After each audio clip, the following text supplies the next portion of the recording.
Thank you very much for those introductory remarks. David Welch, who I've known for 20 years, has been teasing me since yesterday because he's never heard me referred to as a helmsman. It's a great honor, thank you. I'll try and live up to that description. I'm really pleased to be here. I arrived at Ohio State just about a year ago, and I had a chance to make some very brief comments last year about this time when we had a distinguished speaker from, I think, Columbia University, and I had no idea that I would be following in the footsteps of the illustrious speakers who come before you, and I'm really pleased to be here today. The title of my presentation is up there on the screen, and I've got a few informal comments to make as I move into my formal presentation. So let me get started. First of all, whenever I'm with Professor Miyazaki, he very proudly speaks to his interests in economics. And you just heard him refer to a similarity between his work and my interest in resource management. And so I've tried to organize my presentation today to be a bit more oriented towards some economic questions than might otherwise be the case. I'm more of a political geographer than an economic geographer. I'm very interested in policy.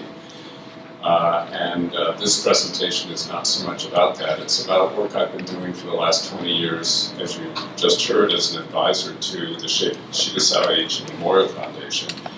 An opportunity that came my way because of the fact that I went to college with the daughter of the great-grandson of Shibusawa Eiichi, and through her met her father. When my research interests at the graduate level turned to Japan, that led to a long relationship, 20 years of which have been in this advisory role. And the advisory role is where I met David Welch, who's at the University of Waterloo, and David very graciously not only agreed to come and present on some maritime questions related to China and Japan yesterday, but he agreed today to be the discussant.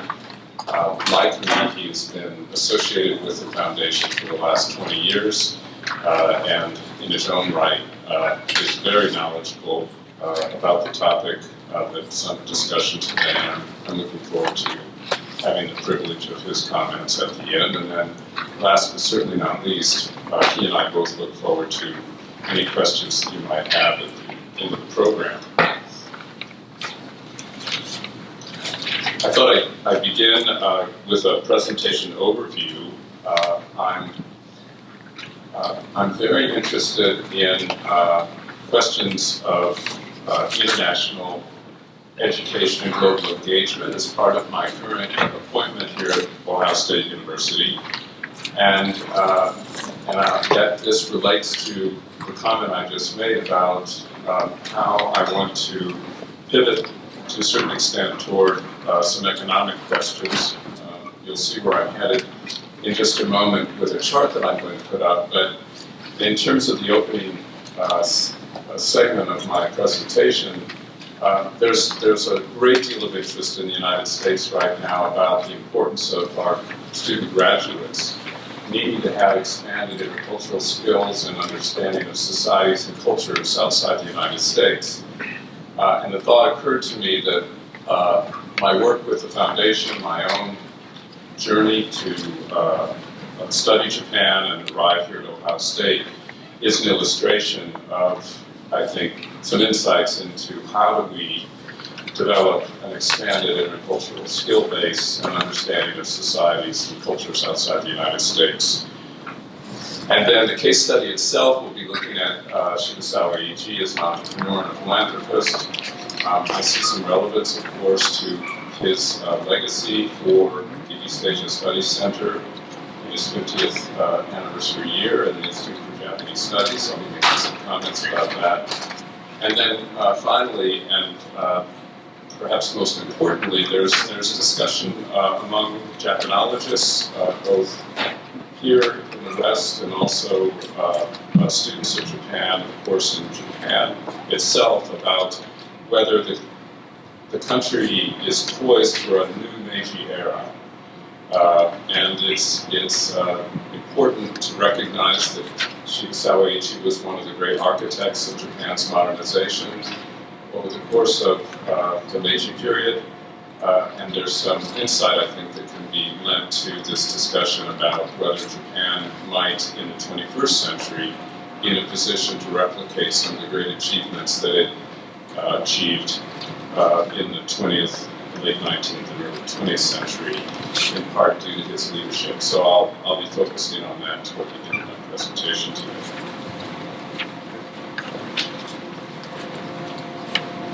Now, this question of how do we prepare students to work and be citizens and live satisfying lives in an increasingly globally interconnected world is captured well by some statements by the American Council on Education. And I wanted to share this particular one with you. We do need here at our university and in universities across the United States and Canada to aim to create a truly world-class higher education system. And to do that, we have to be globally engaged and prepare our students to be citizens of a multicultural community, both at home and in a globalized world. And we accomplish this through multidimensional, comprehensive strategies that include internationalization at home and engagement with global issues and partners, as represented by today's event and the work that is pursued by not only the East Asian Studies Center, but the Institute for Japanese Studies, the Institute for Korean Studies, the Institute for Chinese Studies, just to mention a few primary activities here at the university. I want to make sure that everyone is aware of the fact that the Office of International Affairs that I represent today is a long-standing feature of Ohio State University.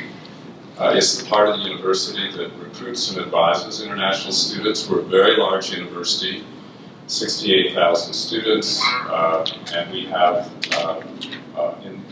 ranking in the top 20 for international students with a little over 8,000, hailing from 117 countries. This is data from the most recent survey from 2018. The office also develops education abroad opportunities. It pursues strategic planning and strategic partnerships, not only with other universities around the world, but also locally with our non-governmental organizations and our corporate organizations, including the sponsors of the Brad Richardson Memorial Fund, as you just heard reference to. We're very interested in helping the university think about how do we embed global themes into the curriculum, otherwise referred to as curriculum internationalization. And of course, last but certainly not least, we are committed to supporting faculty research on international topics, and we do this in a variety of ways. I'll be talking about this a little bit more in my remarks. But I want to highlight that there are really three innovative features of the Office of International Affairs at the university. One, as you've heard from Professor Miyazaki, is that we have area study centers not only for East Asia, but also Latin America and Eastern Europe. These are federally funded area study centers. We have global gateway offices, 3 of them in respectively Shanghai, Mumbai, and Sao Paulo. These are very small operations with local employees who represent the university, conduct outreach to our alumni, help identify the next generation of students who want to come study at Ohio State, and they also are a destination for our study abroad programs, for faculty research, for convening conferences, and representing innovation in the work of our global engagement in those ways. And then lastly, we have something called the Global One Health Program, which has a field station in Addis Ababa, Ethiopia. And this is the largest interdisciplinary, internationally oriented program on the campus, which looks at the transmission of infectious disease primarily between animals and humans, and very much at the center of the current coronavirus issues that we're talking about on a daily basis at the present time. So I've used some terms I want to make sure that I clarify for you, and then I'll move into my presentation. This term internationalization is one that I typically don't use outside of the campus. It can be very confusing. One example of the confusion surrounding it as an initiative of higher education in the United States is the tendency to use it interchangeably with globalization.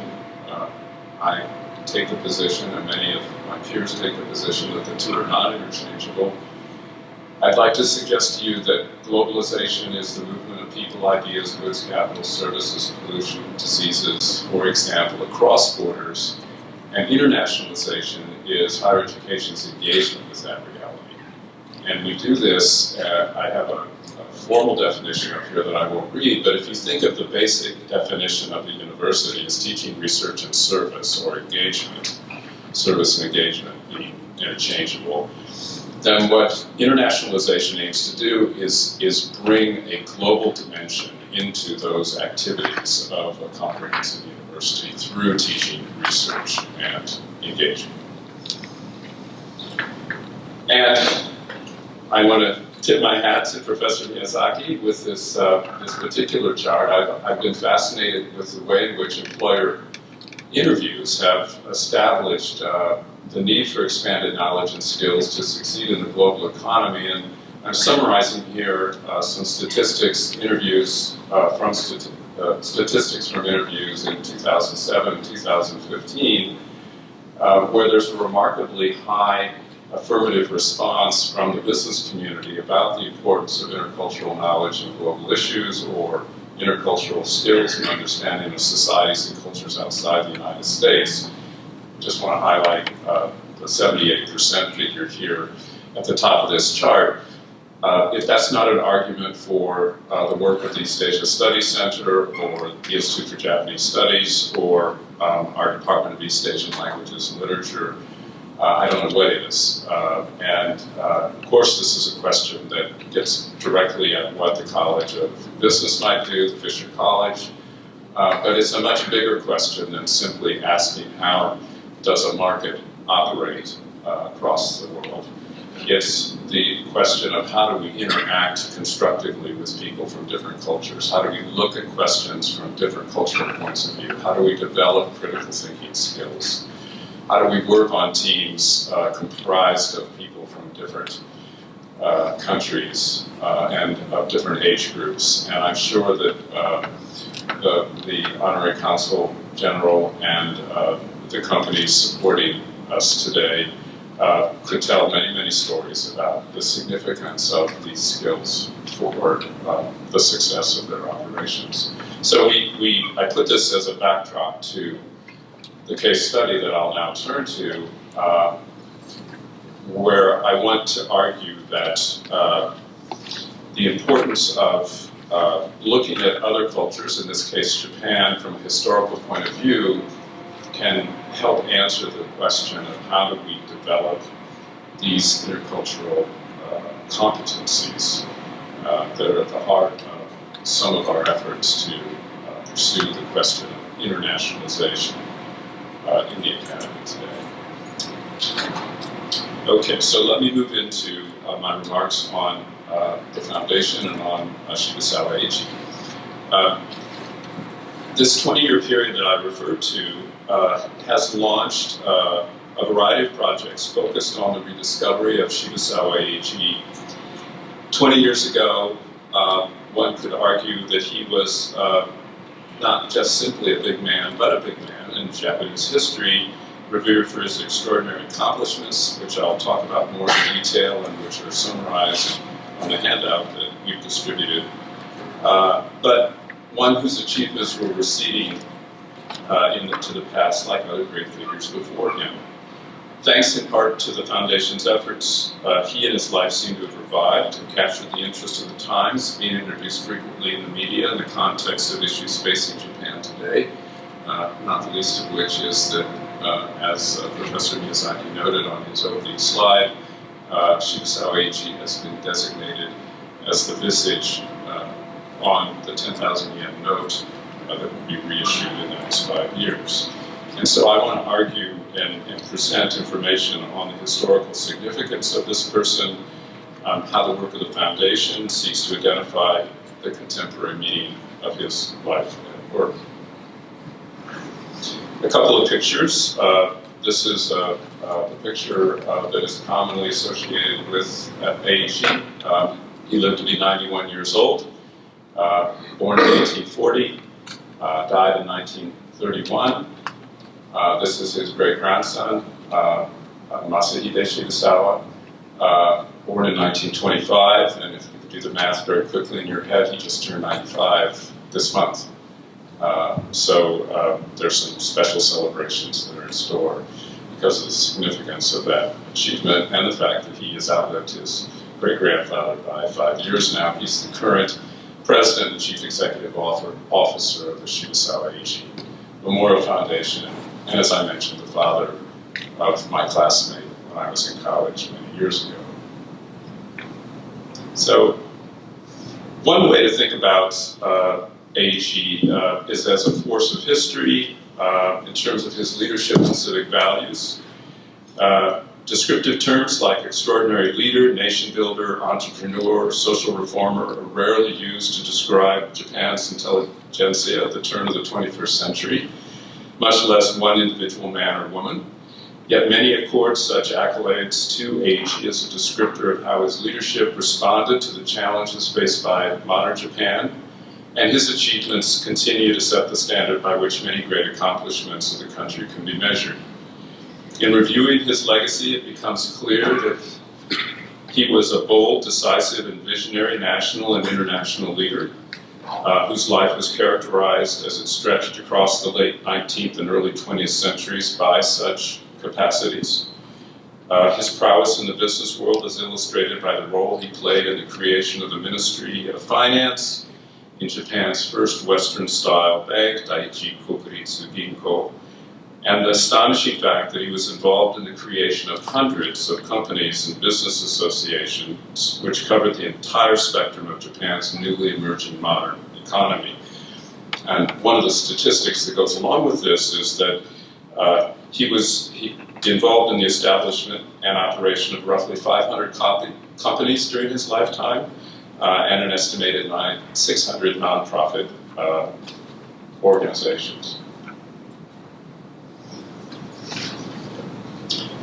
He struggled intellectually with questions of moral leadership as Japan sought to transform its feudal society, and for guidance on such matters he became a widely acknowledged Confucian scholar.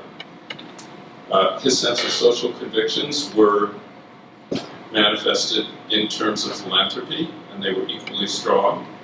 Early on, for example, in his career as a banker, he volunteered to reactivate the poverty relief system of the Tokugawa government, which was subsequently reorganized into the Tokyo Yoikun, the forerunner of Japan's social welfare system. And interestingly, he served as the head of this organization for more than 5 decades until his death in 1931.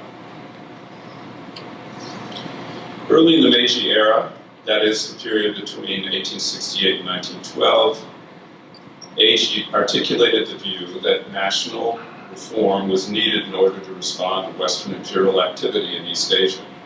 He was quite strategic in the way he introduced the key concept around which Western civilization was organized. Abandoning the doctrine of Sonno Joi, or revere the emperor and expel the barbarians, he introduced and transplanted into Japanese business and society various aspects of Western thought, technology, and most importantly, the notion of capital in order to encourage Japan's modernization. To do this, he initiated reforms that revolutionized the modes of thought characteristic of the secluded Tokugawa era, 1603 to 1867, establishing in the process new forms of social and economic organization. To realize a new and more appropriate social system for the country, Eiichi addressed the need for a national consciousness regarding the concept of public and the nature of Japan's economy. This is a very interesting feature, very distinctive feature of his thinking. He reasoned that if he could lead others to embrace the idea that Confucianism legitimizes economic activity as a rational act, This would become a driving force for Japanese leaders and society at large to embrace the need for change. To this end, he devised a form of Neo-Confucianism thought which juxtaposed constructively notions of harmony, economy, and morality, concluding that prescribed human behavior, as defined in the Analects, did not prohibit acquisition of wealth through economic activity. These Neo-Confucian perspectives were a unique addition to Japanese society for two reasons. First, they broadened Confucianism's ethical scope to the level of the state, thereby superseding but not eliminating traditional behavioral norms that prescribed a set of hierarchical social relationships between children and parents or lords and vassals. And second, his thinking proposed that based on the Confucian ethic, those engaged in commerce and industry are also obligated to render service to the public and to the state. From this perspective, national and local governments, as well as private companies and non-governmental organizations, are compelled to devise a public dimension. Explicitly, all social organizations are expected to define their relationship to the public interest and to do so hand in hand with their profit-seeking agenda. This is a form of moral economy that he championed in the late 19th century. And in this way, Eiichi made clear the ethical responsibilities of those involved in the business of creating the modern nation-state. The leadership he provided was rooted in a Confucian value system constructed to legitimize Japan's transformation to a modern society. Indeed, there is no irony in pointing out the remarkable similarity between the national challenges tackled by Eiichi throughout his life, values, citizenship, world affairs, and those facing Japan today. Were he alive, Shibusawa, of course, would not be alone in arguing for a national and global debate, as we are currently engaged in, on democracy or economic morality, or the values governing the private sector's contribution to the public good. But his voice is noteworthy because of the unique value system that shaped his thought and the moral and historical legitimacy his thinking brings to such discussion. No less than Peter Drucker has observed that in Japan, Shibusawa Eiichi, the Meiji statesman turned business leader in the 70s and 80s, first raised fundamental questions regarding the relationship between business enterprise and national purpose, and between business needs and individual ethics. He tackled management education systematically. He envisioned the professional manager first. The rise of Japan in this century, Drucker was writing in the 20th century, to economic leadership is largely founded on Shibusawa's thought and work. So I want to move now into some questions of significance beyond the Drucker quote. I think, David, it's fair to say that when we began working with the Foundation on this rediscovery of the Eiichi project, no one in their wildest dreams could imagine that in 2019, on April 9th, the finance minister also would reveal that Eiichi's visage, as I said earlier, would be on the 10,000 yen note. And I want to credit Celia, who's in the second row here, for taking the picture on the right when we were in Japan at that time, which actually captured this, or captured this image, I should say, as it happened on the television. And I do think that this underscores this historical legacy and the significance that Japanese society and leadership attributed to this captain of industry, who was not only an entrepreneur and a philanthropist. So as we move into significance, clearly this was a person who was a major force behind Japan's early modernization. Clearly, he was a person who emphasized the importance of ethical conduct in business and civil society's place in good governance. The significance, impact, and implications of studying its legacy are of value to developing an understanding of Japan's modernization process, as well as the challenges facing economies and societies worldwide in the 21st century.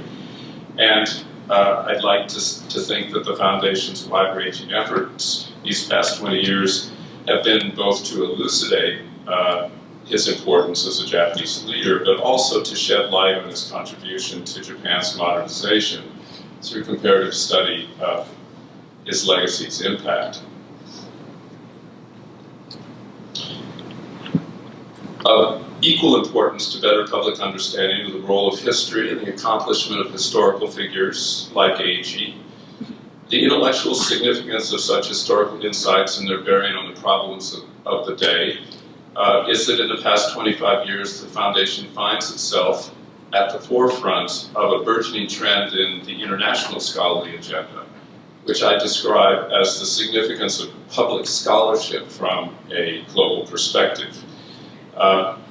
This has been identified by Stephen Grobard as follows, by asking, is it possible that the most imperative need today is to acknowledge that the world is not becoming uniform, that national, religious, social, political, cultural, and intellectual identities call for a kind of scholarship more respectful of difference, prepared to acknowledge complexity? If this is indeed the most urgent requirement, does it not compel a reconsideration of what any individual society can by itself do to encourage such scholarship? And does it not call for the kinds of international exchange so beneficial, for example, in the natural sciences?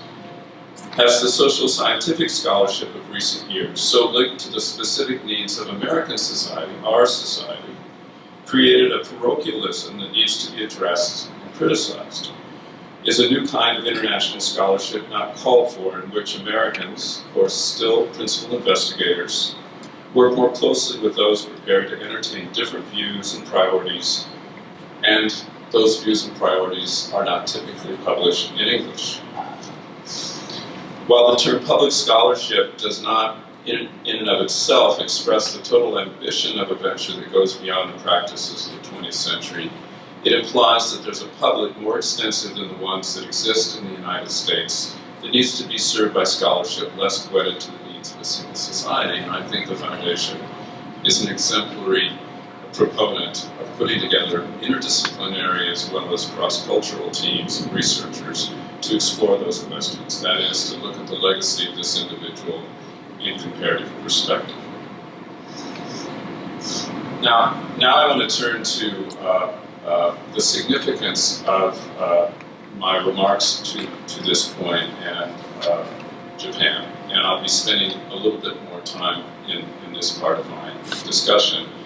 And this is where we come to the question of the new Meiji era Japan. So let's just review a couple of things as I move into this part of the presentation. In the late 19th century, Japan faced an uncertain future. No one was more aware of this than Shibusawa. Engagement with the West, rapid economic transition, the introduction of new technologies, widespread social evolution, all presented Japan with both wide open opportunities for global engagement and the prospect of political crisis and societal dislocation at home. Led by a remarkable group of commercial, political, and social leaders embodied in the careers of entrepreneurs like Shibusawa, Japan capitalized on the possibilities, avoided most of the problems, and emerged within 2 generations from global obscurity to the front ranks of the world community. The second decade of the 21st century presents Japan, now uniformly accepted as one of the world's great nations, with comparable problems. Years of deflation and stagnant economic growth have combined with the rise of China's economic power, the rapid aging of Japanese population, remarkable technological change, worrisome environmental challenges, all of which pose serious questions for government, business, and citizens alike. Naysayers could argue that Japan's sun has set and that the country's golden age is over. Others, fewer in number, I count myself one, have confidence in Japan's ability to rebound, demonstrating the resilience and collective effort that has characterized the country over the past 150 years. But regardless of one's perspective, all agree that Japan faces major choices in the coming years and will have to make critical policy decisions and national commitments if the country wishes to continue to succeed. The Meiji Restoration transformed Japan in ways that shocked the international community and built enormous confidence across Japan.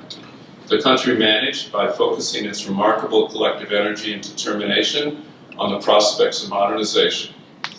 It managed to capitalize on real opportunities. It overcame formidable barriers, and it adjusted to emerging global realities. It did so in part through a willingness to learn from other countries, through embracing or adapting policies as necessary to fit the Japanese context. There's a sense that Japan requires a comparable transformation today to better align its administration, economy, and society with 21st century circumstances. And that's the basis of this new Meiji argument, that developing such a strategy, one that respects Japanese culture, history, and values, and that capitalizes on national strengths and global opportunities, may hold great importance for a country that realizes it must again adjust to changing circumstances.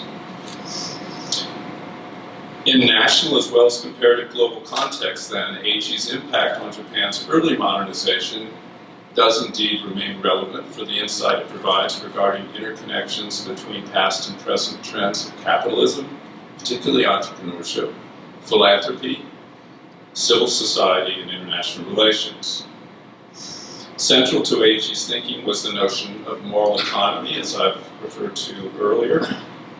And based on this perspective, and it's worth mentioning again, as noted in my remarks at the beginning of the presentation, he articulated the principle that all organizations, public, private, and non-governmental, are expected to define their relationship with the public interest, and in particular, the private sector was to do so hand in hand with its profit-seeking agenda, thus clarifying the ethical responsibilities of those involved in the business of creating a modern state.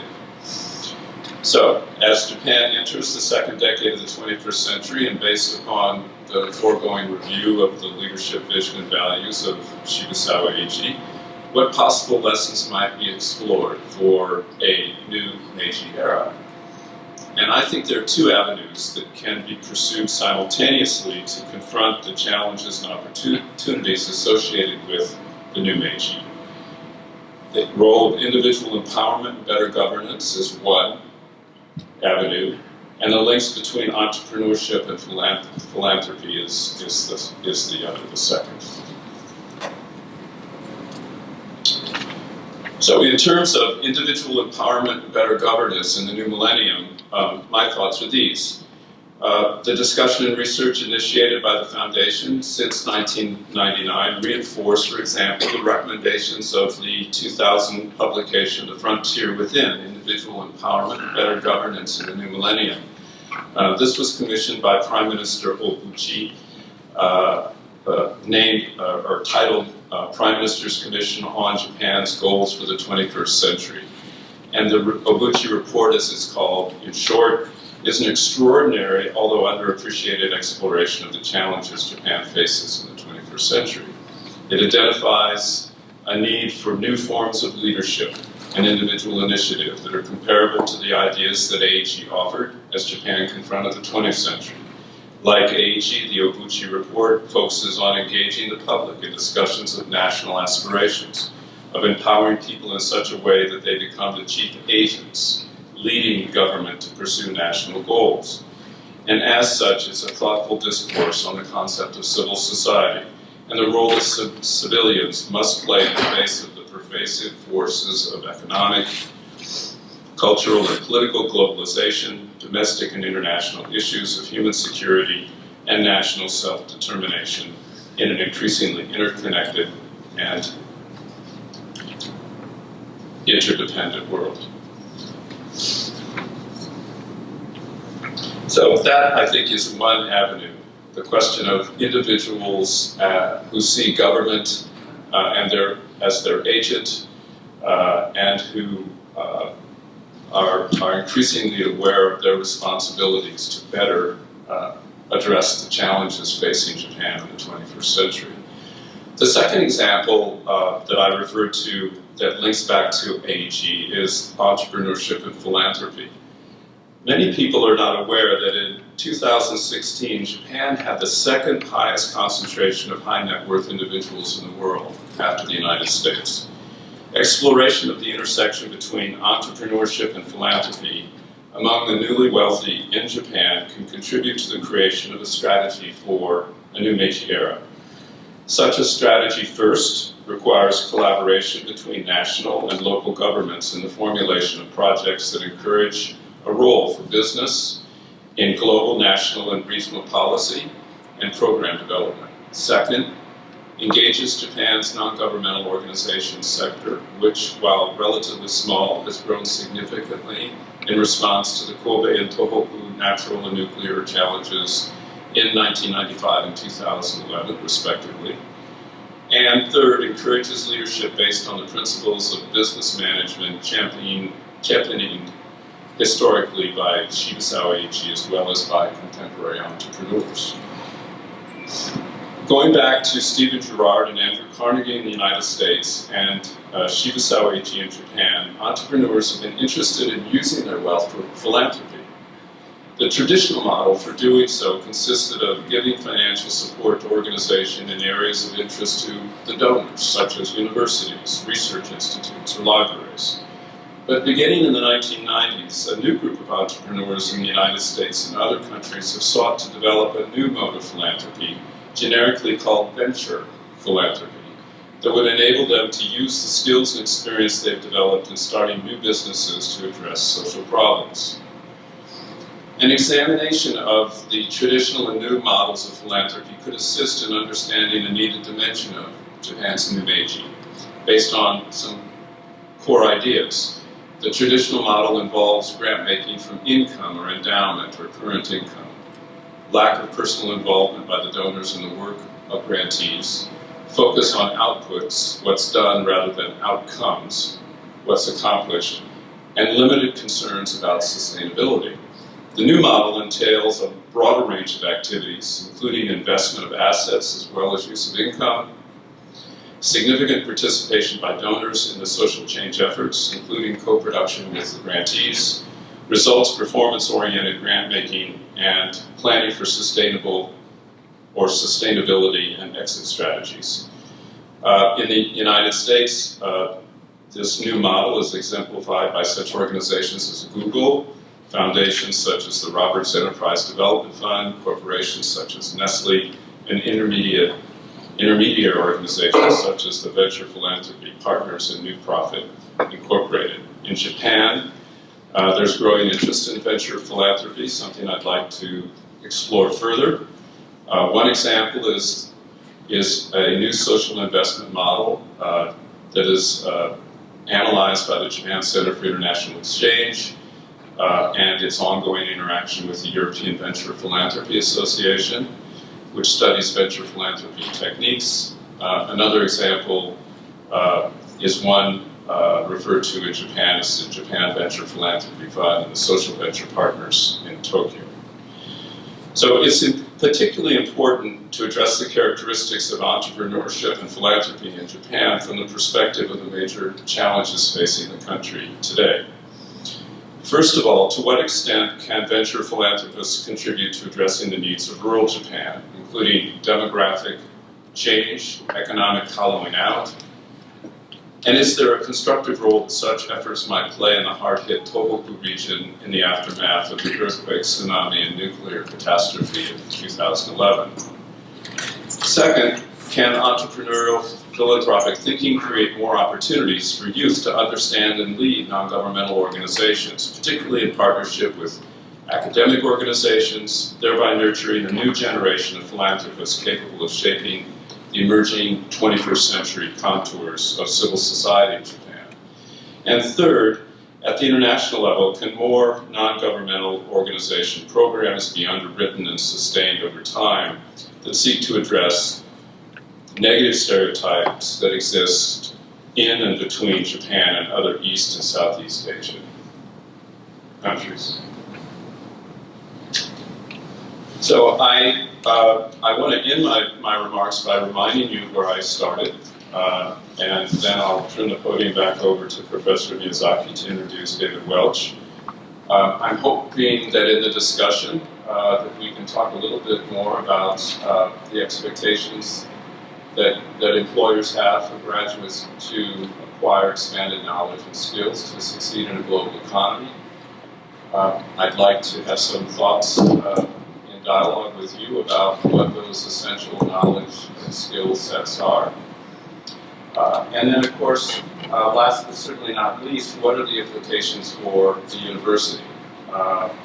There's the International Strategic Plan, which I referred to earlier, and which Professor Miyazaki referred to as one of the responsibilities that I have in the Office of International Affairs on behalf of the university.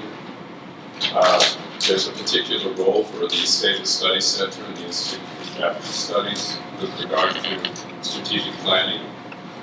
There's the question of historical study of entrepreneurship and philanthropy and the contemporary implications, whether they're in the United States, in Japan, or between our two countries. And then finally, I'm going to call your attention to the handout of the chronology of Shibusawa Eiichi's life from 1840 to 1931, there's a typo there, which captures in the underlying portions the incredible array of contributions he made to Japan's modernization as a government leader, as a captain of industry, and as a statesman for Japan through particularly difficult moments in the 19th and early 20th century. And I'll be happy to answer any questions that you might have about the array of activities noted there as well. Thank you. Thank you very much.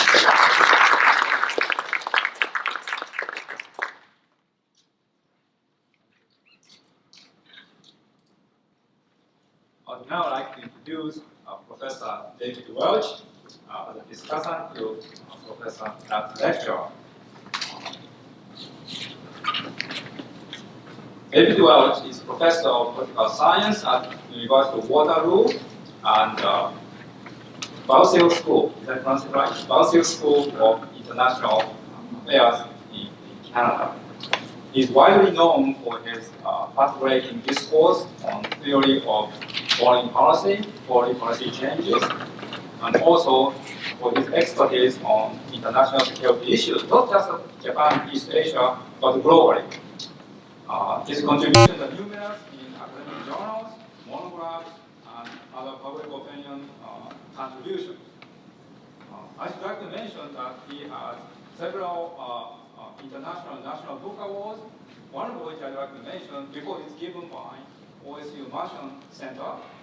It's the Furnace Book Award for most important contributions of the year for his book on the genesis and the justice of war, something that I very much like to read. I haven't read it, but I very much intended to.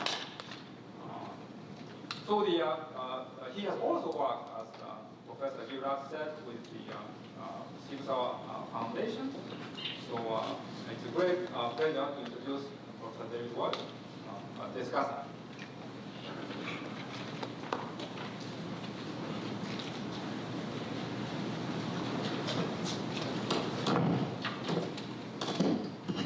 Thank you very much, and thank you for the kind introduction.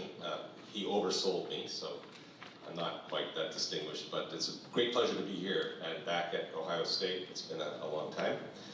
A great pleasure also to share the stage with two of my favorite people, Latz and Shibusawa Eiichi. And I'd like to thank, of course, all the sponsors for today's lecture. It's really an honor to be here. So I'm a discussant, but I would like to, I'm not the usual discussant, because I didn't disagree with anything that Professor Latz has said. So I'm not going to challenge him on any point whatsoever, but I would like to make 4 points that I hope are complementary to what he said. The first point I can make very simply, which is that the image of the good society that Shibusawa Eiichi had for Japan more than 150 years ago is an image of a good society that I think not only Japan would benefit from embracing today, but that any country would benefit from embracing today.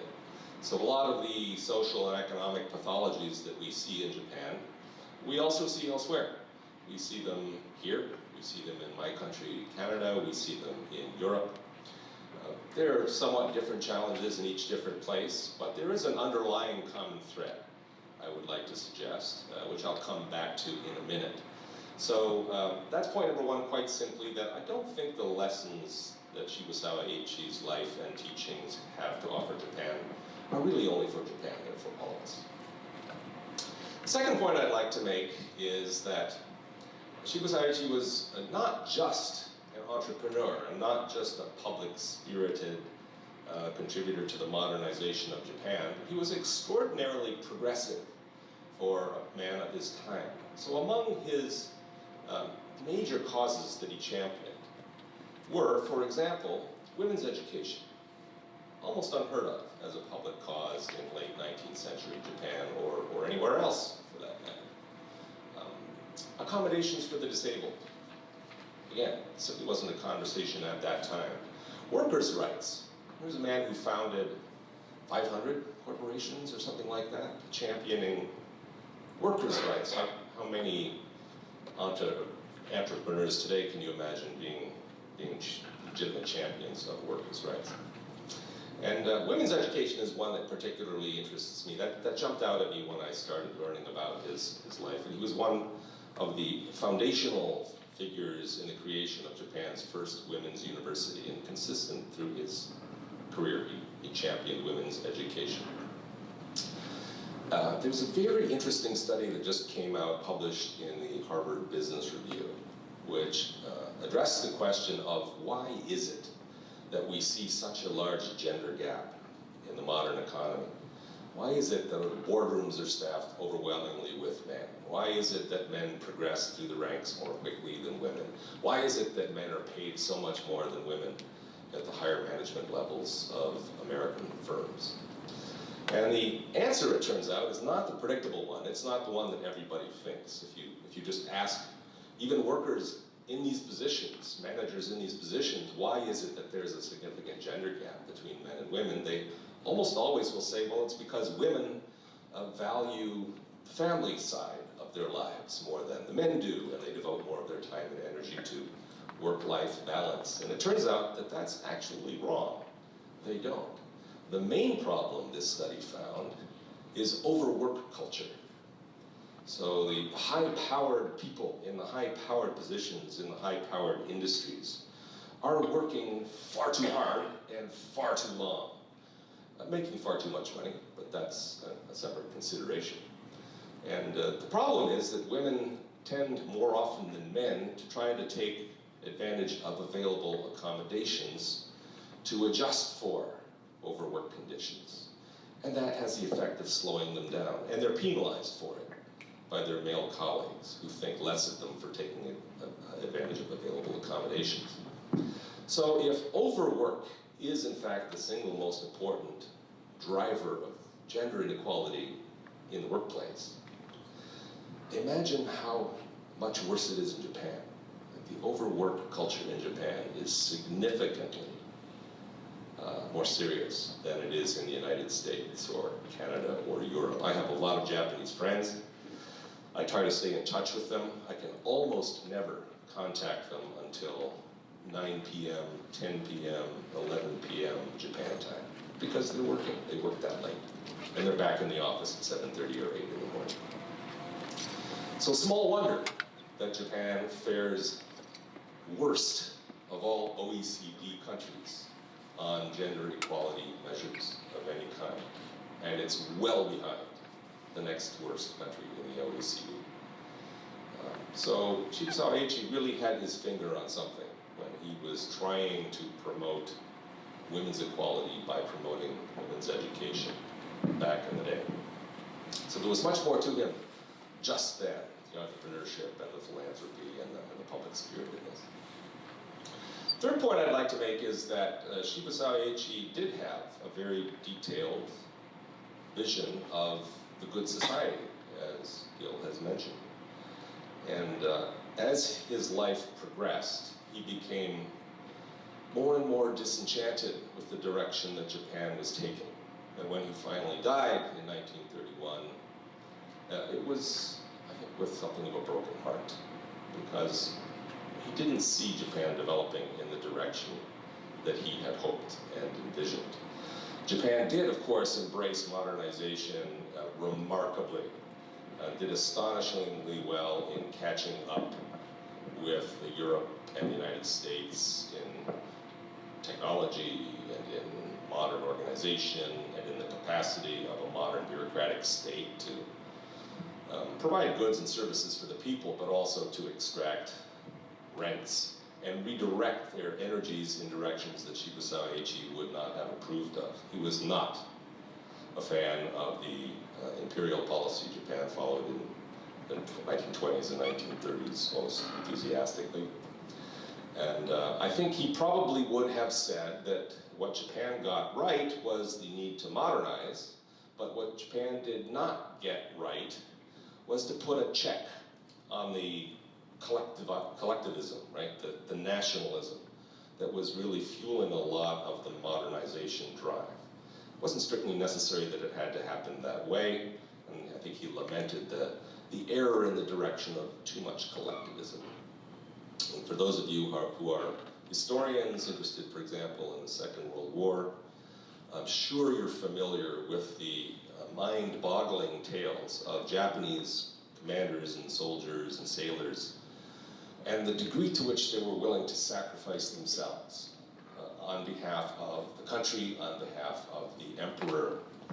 It was so bad that in the famously grisly Battle of Guadalcanal, US Marines took to not even bothering trying to capture Japanese prisoners when they beat them in skirmishes and battles, because the Japanese prisoners, significant proportion of the time, would pretend to be dead, and then when the American soldiers came to take them away, cart them off to a prison facility, they would blow themselves up. So it was much safer just to shoot Japanese wounded than to try to take them under captivity in accordance with the requirements of the Geneva Conventions, for example. So there's a hyper-nationalism, hyper-collectivization that was leading Japan in the wrong direction from his perspective. Now the post-war period is Japan's second great modernization. And it's remarkable in its ability to transcend and reject the first one.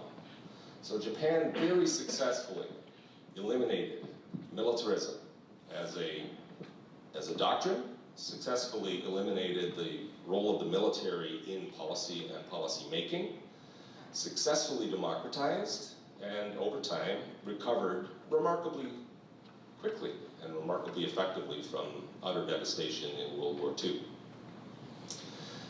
I think Shibusawa Eiichi, had he lived to look at what happened, would have been pleased with Japan's recovery, but would have been depressed at how Japan erred so dramatically in the other direction, away from public spiritedness, away from a sense of concern for fellow Japanese, and how much Japan has become an atomized, anomic society.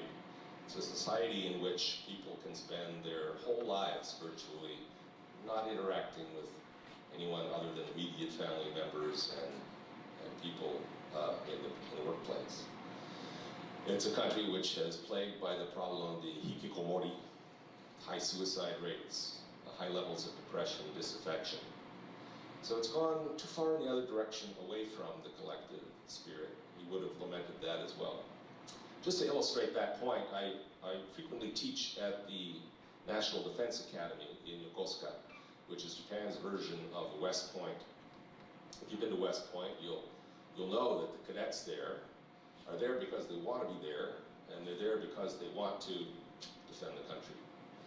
So at the beginning of one class that I taught at Odai, I went around the room and I asked all the Japanese cadets why they had decided to come to the National Defense Academy. And the answers I got were fascinating. First student said, well, my girlfriend lives nearby. Second student said it was cheap.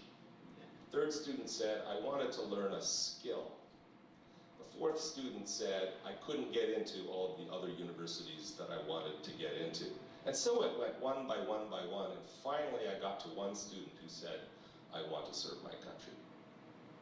And research done by Professor Takako Hikotani at Columbia University shows, somewhat shockingly, that when asked the question, are you willing to risk your life in defense of the country, Japanese civilians and soldiers alike give shockingly low affirmative replies, roughly in the 30% range for soldiers. Right? That's a far cry from 1930s, early 1940s Japan.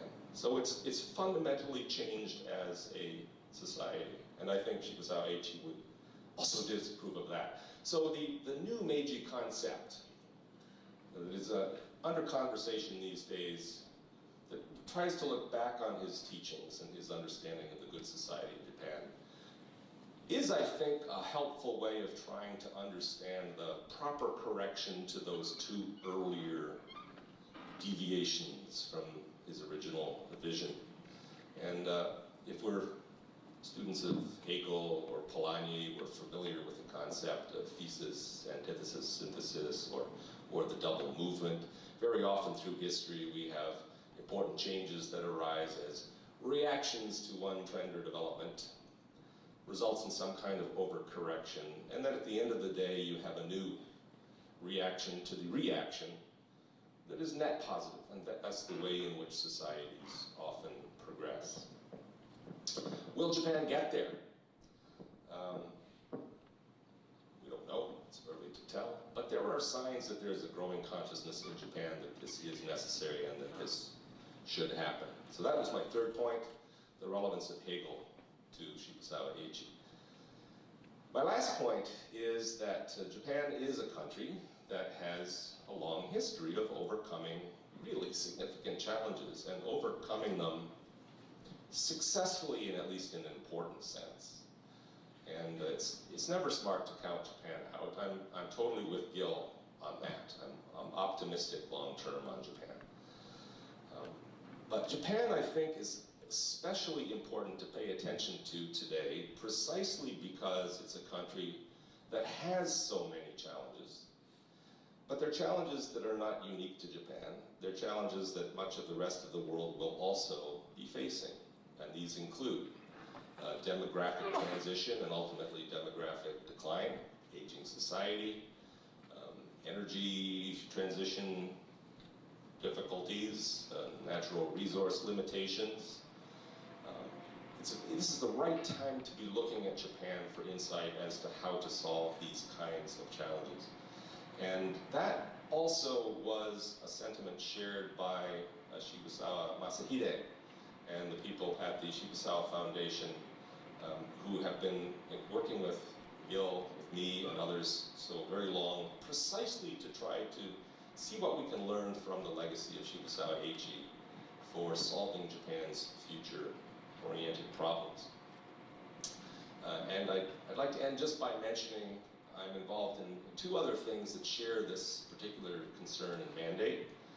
One is the Japan Futures Initiative, which is a network of scholars and practitioners and policymakers who are interested in the social scientific study of Japan, with an eye toward understanding how to solve challenges Japan is facing that the rest of us will be facing down the line. So if you're interested in the Japan Futures Initiative, would like to get on the mailing list, send me an email note and I'll make sure I get you on. The other initiative is a project funded by the Suntory Foundation called Re-Examining Japan in Global Context. Again, it's exactly the same mandate. I co-direct this project with my colleague Tadokuro Masayuki from Keio University. And we hold 3 or 4 symposia every year devoted to looking at a particular issue of concern to Japan and how to address it. We make our reports of our symposia online, available online in both English and Japanese. Again, if you just Google Re-Examining Japan in Global Context, you'll find all the material there. All of this is the result of inspiration from Shibusawa Eiichi. So I actually owe him a great debt in my own professional development, and it's been a treat and an inspiration to work with the people at the foundation and with Gil. And like I said, I've got nothing to criticize in Gil's presentation. I hope some of that added a little bit of additional meat on the bones. And with that, we'd both be happy to take any questions you might have. Thank you very much.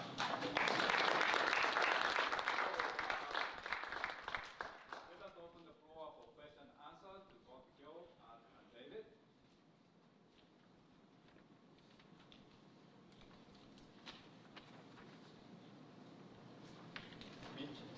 So thank you, gentlemen.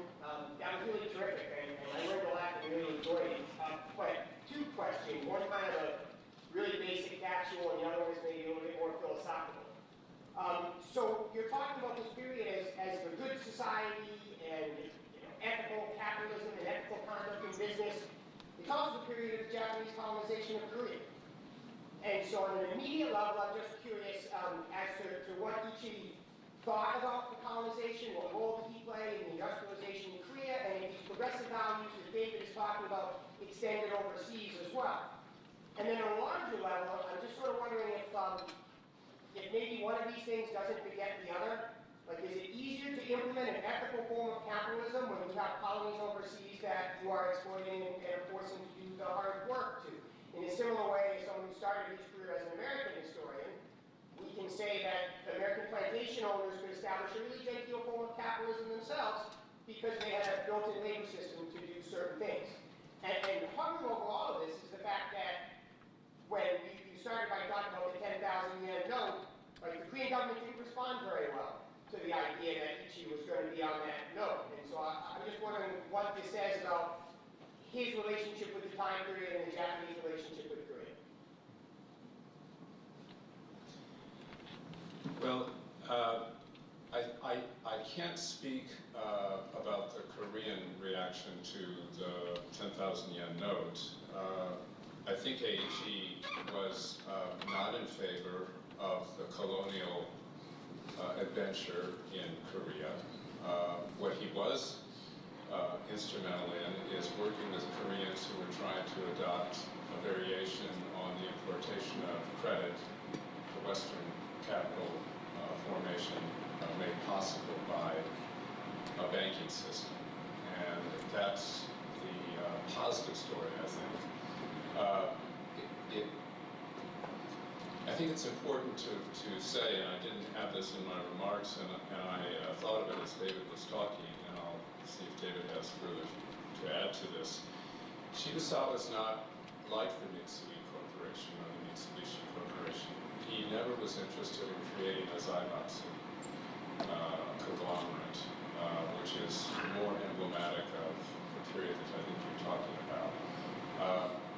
He saw that as antithetical to his notion of capital formation, that it in effect was monopolistic. So, my own view is that he was not He was not a person who led the colonial efforts or endorsed it in the ways that others who were captains of industry in the time that he lived. I'd be interested to know if the Korean reaction, if you have some insight into it, Mitch, has to do with recognizing a person individually that they are not happy about, or if it is recognizing the period of time that the person lived in. I don't know if you have an insight in it, but let's see if David would like to add further to what I said. And Gil's right that he did not approve of the imperial policy, very strongly disapproved of it. He was not well liked by militarists and nationalists in Japan. They tolerated him because he was so successful in creating industry and reforming the banking sector and so on. But he was not a big fan. In fact, he narrowly escaped assassination early in the Meiji Restoration by being in Europe at the time that some of his fellow travelers were in Japan and were killed by some of the right-wing militarists. I hadn't heard that the Koreans objected to him being on the 10,000 yen note. That's interesting to me. My Korean friends actually think rather well of him. I believe one of the corporations he founded was in Korea, and it was generally well regarded and considered well behaved as a Japanese corporation in Korea. These days, you don't hear much about good Japanese behavior in Korea because that's politically incorrect in Korea. But there was undoubtedly some of it, and I think he was a little bit involved in some of the better Japanese behavior in Korea. You mentioned about his connections with a number of banks, and he also had an agricultural background. Did he have any connections to the Agricultural Bank of Japan, the Northern Chukin? Thanks. Did everybody hear the question? Okay. I hope if we need to repeat the previous one, we'd be happy to. But this question has to do with whether the agricultural background that characterized Eiichi's early life, he came from a farming family, had anything to do with the banking or those cooperatives that were created that were tied to the agricultural sector. Not to my knowledge. What he was very interested in, however, was asking the question of how Japan's modernization could benefit broadly not only urban dwellers but rural dwellers. He passed on to his heir, who's his grandson. The family's the heir system in this example it passed over his own son for various reasons, and it went to his grandson Keizo.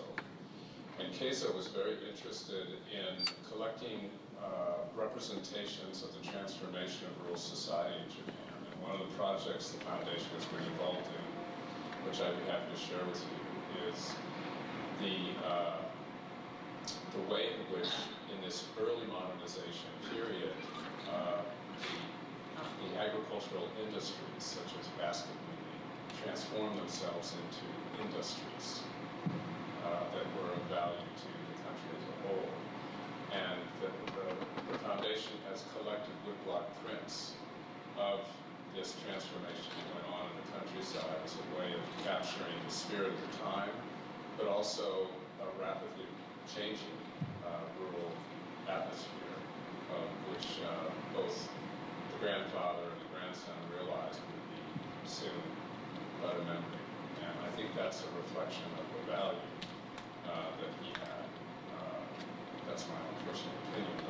But in terms of financial efforts, no, I'm not aware of a close connection with the banking industry that served the needs of the agricultural sector.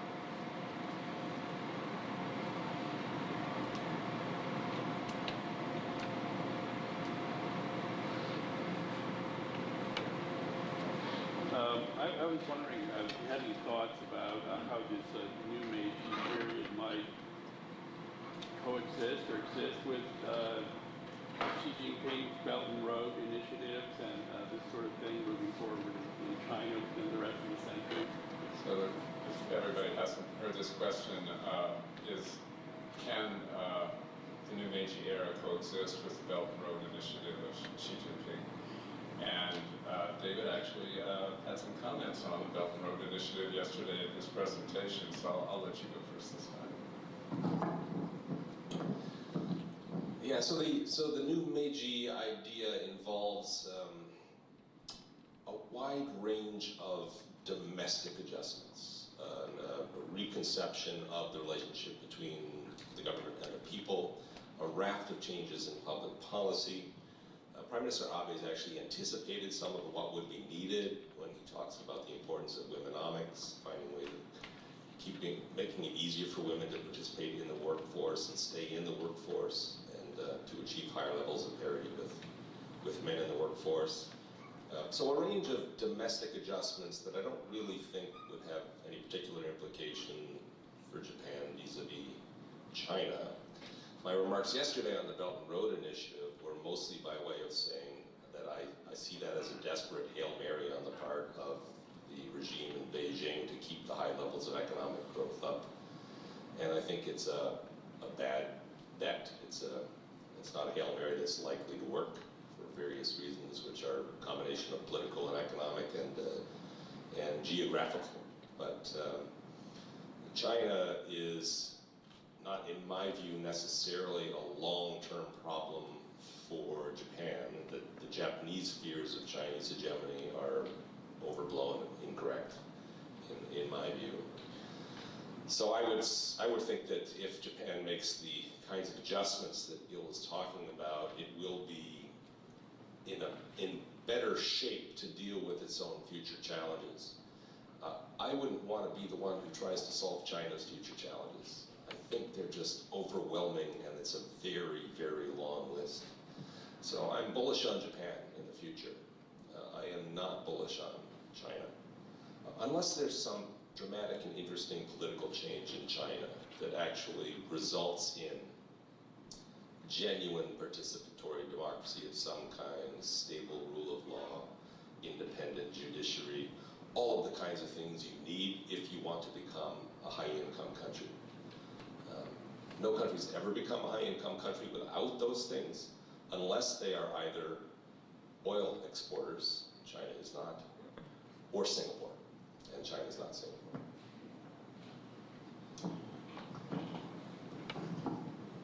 I don't have anything further to add. I think that's an excellent answer.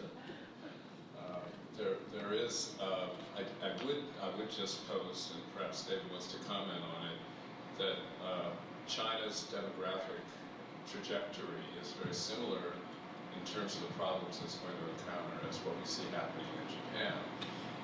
The reasons for it are somewhat different, but the trend is similar, and so a labor shortage will affect China in the future, and Japan has been amazingly successful at creating what I would call a distributed economic production system outside the country that has its own problems. But China would have to follow in Japan's footsteps in that regard. Might learn something from Japan about the trials, the challenges associated with it. But even with the encouragement of having more than one child per family, I don't see a dramatic change in the long-term demographic prospects. And the social scientists have been predicting for a long time that this would be a challenge facing Japan, but it didn't register on the general public consciousness until very recently, when the evidence was impossible to perform. The population is actually contracting. But I don't know if you want to add anything further to what your observations yesterday about the demographic trends. Yeah, I'm always a little bit amused when my Japanese friends and colleagues wring their hands about Japan's demographic crisis, about a declining population. Their population is about 126 million now. The reason they conquered East Asia back in the 1920s was they were panicked about their rapid population explosion, and they only had 50 million people then. So Japan can do very well with 50 million people. It's just a question of adjusting how things work. China's demographic problem is worse than Japan's. They're going to experience aging faster than Japan is. They're experiencing it later than Japan, but it will be worse. And they also have that twist thrown in, which is a gender imbalance, right? So there's more men than women in the younger cohorts because of the one-child policy and the cultural preference for sons over daughters. And this is especially challenging because unless China modernizes culturally dramatically, the expectation that it's the daughters who care for the elderly parents is going to be very hard to operationalize. And there's very little in the way of an effective Chinese state apparatus for dealing with serious elder care challenges. Japan is way ahead of China on that as well. So that's among the many, many difficult problems facing the Chinese. It's somewhat macabre to say, but the one thing that's sort of saving China's bacon in this respect now is the fact that the life expectancy is not as long as in Japan. So one hates to say it, but one solution is to just let people die off younger, and then you don't have such a big elder care problem. But again, that's not a selling point for the regime in terms of domestic legitimacy.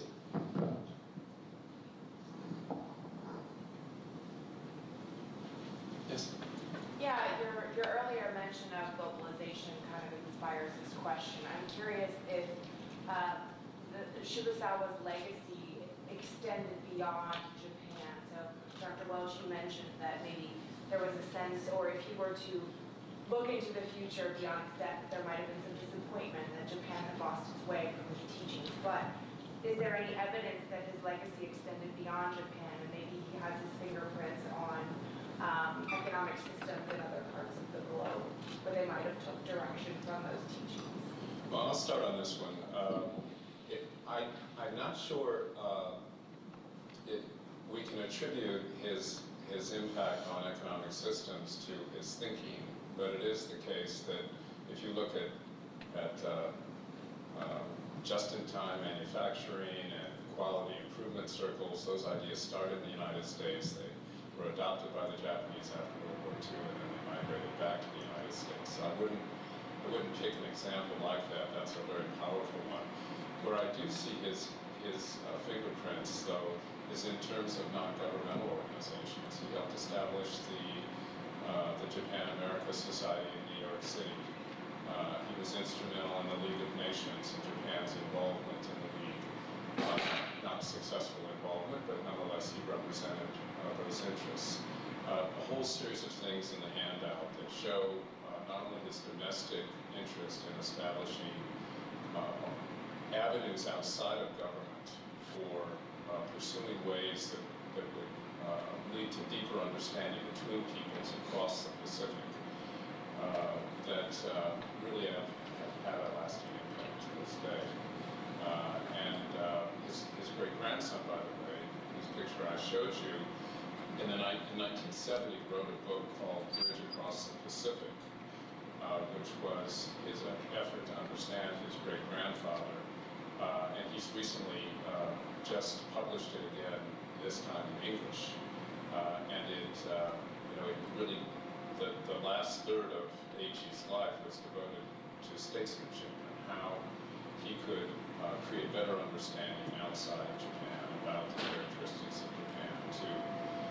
And in some ways, as David mentioned in his 4 points, Shibusawa Eiichi anticipated that Japan's rapid ascent would create resentment around the world, and that it was a country that needed to work harder at telling its story to other people.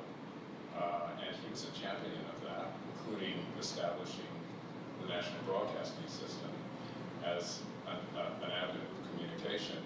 But his innovative thinking in that regard was not taken up by his peers or by those who followed him. But he had long-lasting impact, I think, on interaction at the non-governmental level.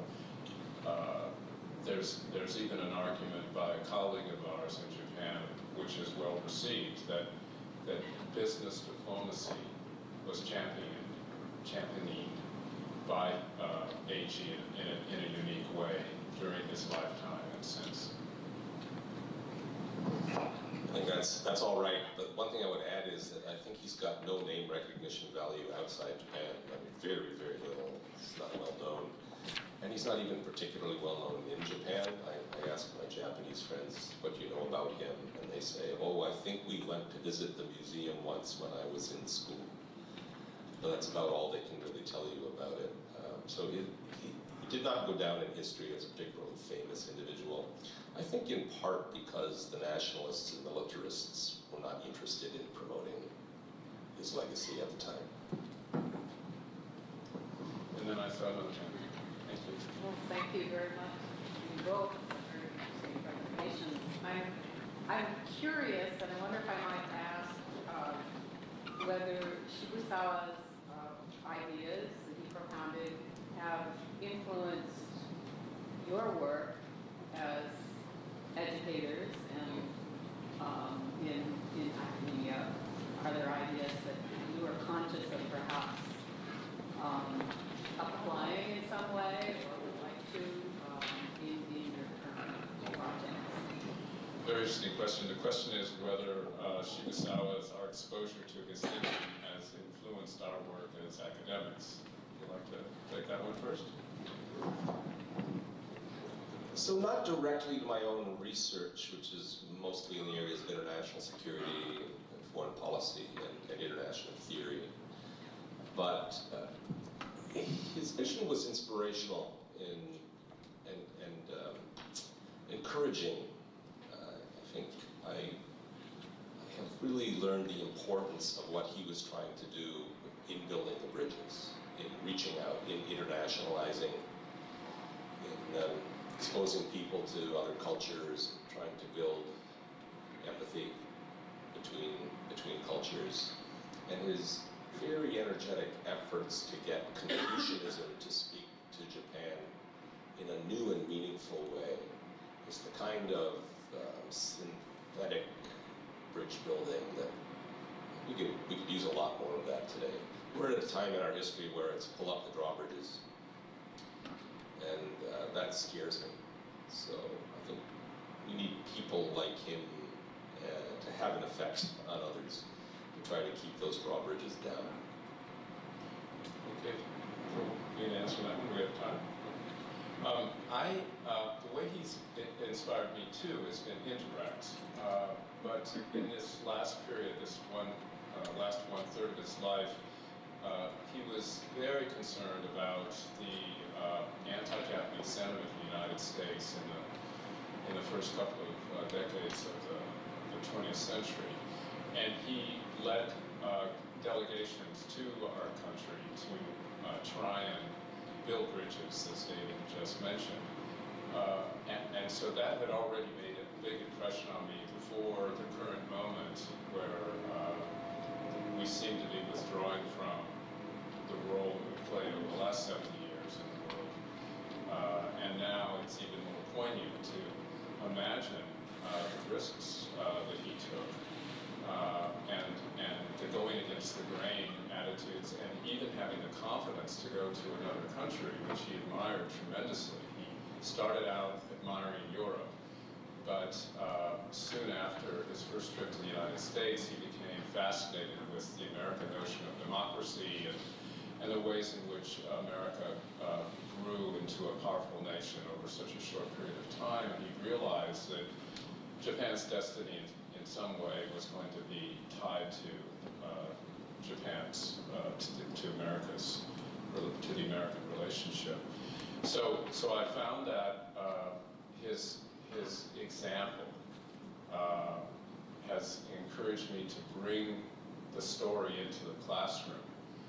So that would be my most general. And then the more specific example is what I tried to illustrate in my opening remarks, that if we're even as public institutions being held more accountable today by the business community, graduate students with intercultural competencies, not skills with a small s, but intercultural competencies and understandings and critical thinking capacities, then are there lessons from this story that can help inform our students about different ways of approaching problems? And it seems to me that is a question we need to ask ourselves, other universities need to ask themselves about how to bring global themes into the curriculum, and that bringing those themes in, such as this story, enlarges one's thinking.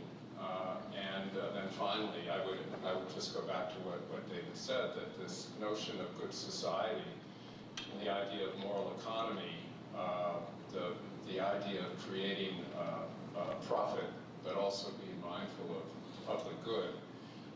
Early notions in his thinking about civil society, that this is a reminder that there are innovative ways to approach those very difficult questions, even outside of the Western historical framework, and that we, if not adopting those ideas exactly, can be stimulated by those stories to think anew about some of our social contracts and commitments to our own history as we look backwards and forwards at the same time.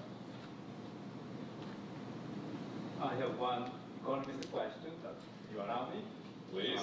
Actually, I believe that from your presentation, as well as although I know Shibusawa's philosophy, I think he was for real market economy. And there is a big theorem in economics that many Americans, especially the business people, believe in, that the invisible hand works best, let the free competition come in, this result is always socially optimal. That the Adams will handle around.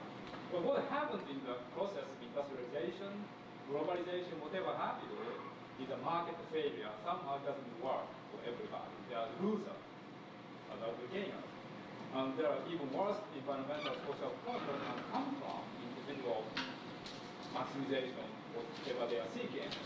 And we call it market failure in my profession, and that justifies government intervention, benevolent governments to correct it. But it increasingly became clear, both in the episode in Europe, Japan, and as well in the US, the real root cause for this market failure is moral hazard. And the way to correct it, of course, is to educate people not to practice moral hazard. And I guess that's why it's called moral economy literally become dissipation of moral hazard for the betterment of the entrepreneurial spirit as well as for social good. Now, how do you do this moral hazard dissipation? How do you educate the people not to practice moral hazard? And I think that's where these ethics come in. And so my question is this Confucian ethics that Eiichi has espoused, how is it different from, say, Protestant ethics in the spirit of capitalism, so to speak? I'm asking that question too. I often think about Max Weber and the Protestant ethic and the spirit of capitalism when I read the literature that I've summarized today. And I think we need more study of how these two frameworks are similar to and different from each other. But I don't know if I have the answer to that question yet. I think one of the fascinating aspects, and David referred to this, and I'm going to invite him to perhaps share some additional thoughts. In the 4 points that David made, he talked about how remarkable it was, how far ahead of his time in his own society, and even on a global stage, Eiichi's thinking was. And one example of this is the workers' rights question, and the way in which he brought people who were heads of companies together with workers and anticipated that those problems needed to be resolved. And it seems to me that's a wonderful illustration of this idea of what are the responsibilities beyond profit for an individual company, and that we ignore at our peril a narrow definition of profit-seeking behavior. He recognized this, whether his approach to it, if one got into the details, would address exactly what you're getting at. I'm not sure. I'd have to do some more thinking about that, but it seems to me that he was for dialogue about contentious issues, whether it was the example I gave of the Exclusion Acts in the United States directed at Japanese or Chinese in the early 20th century, or whether it was workers' needs and rights in a corporation. He was intrigued with the necessity of thinking about such issues. I think he would have strongly disapproved the moral hazard, and the way to avoid moral hazard is not to subsidize risk-taking, and I don't think he would have favored subsidizing risk-taking. I think you're right that there's actually much more in common between his thinking and Weber's analysis of the Protestant ethic than most people would realize. There's no common touchstone philosophically between those two things, but the broad shape of both is very similar, which is hard work, capitalism are all very strongly positive forces for human progress if they benefit the least well-off.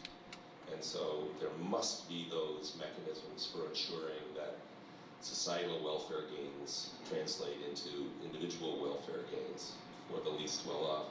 And Protestantism is very public-spirited in its philosophical orientation, just as Shibusawa Eiichi was.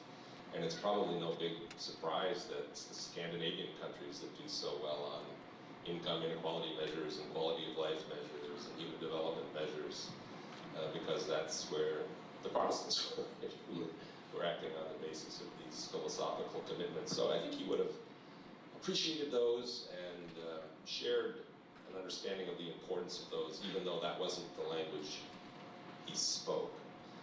he also would have said, I think, probably pretty clearly that capitalism is neither inherently good or bad.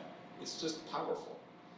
And you just have to find the right form of capitalism. And by him advocating, successful capitalists reinvesting their benefits in society, benefits them as well as society. And he would strongly disapprove of the turbo-capitalism that we see today. Thank you. I was very enlightened by your comments about this work argument, because ultimately it's a question why the business organization exists. And the easiest answer you get from textbook is they maximize the profits and then use profits for social good. The other way to say is business organization is there to maximize this sort of organization rent for its stakeholders. The stakeholders include not just shareholders, but workers, as well as the community potentially, and that's really a big picture of it. And actually, I have to say that some of the management people in the US business schools actually recognize this, that it's a stakeholder organization rent, not just shareholders. And if that's what the Shibusawa was saying, you're definitely ahead of time. Yeah, I think so. And I have a beef with a lot of people, even at business schools, who teach the importance of maximizing shareholder value. It should be maximizing shareholder utility, not value. And utility is a much larger concept than just the value of your shares. It's the quality of the life that you can live in the society in which you live. I'll just add one thing. There is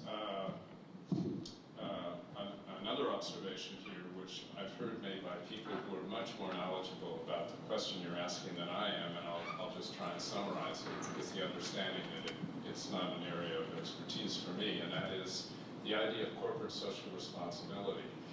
People who study Eiichi argue that he would not support corporate social responsibility efforts as reflected by corporations in the United States. It's not the practice of amassing funds to give away.